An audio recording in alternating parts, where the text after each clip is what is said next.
And I think one of the things is, as we begin to wind down is, that's tied to this whole economic picture, and that has to do with protecting our borders and letting people know that we do have a sovereign nation and that our rules and the rule of law should be honored and respected.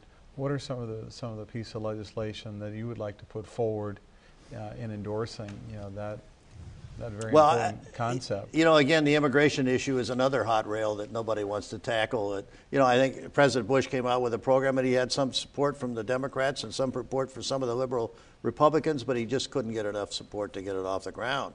And I propose that we continue to protect the borders. I mean, I think as a minimum, you got to stop people coming in illegally. I think the virtual border protection, virtual fence, where you do it electronically, is certainly a better, at least less costly method than building a wall.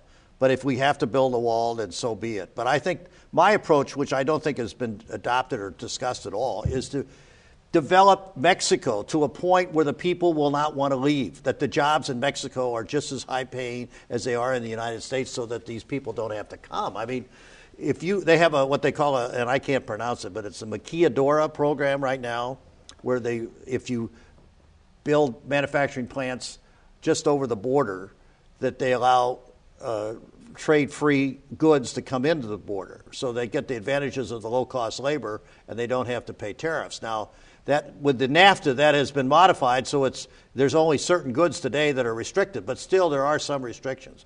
But I would advocate a program for Mexico similar to any other developing nation, and make sure that we spend at least as much money in Mexico, and I'm talking about billions, not millions, to improve their economy, particularly within 100 miles of the border, to cut down on the desire for people to leave their country. I mean, they're Mexicans.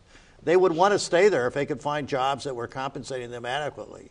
So that's why I think that we need to help Mexico to build an economy, particularly around the border and, if necessary, down into the other South American countries. And rather than saving the world elsewhere, I think we need to get our neighbors set so that they don't want to leave their country to come to ours. And it's going to be expensive.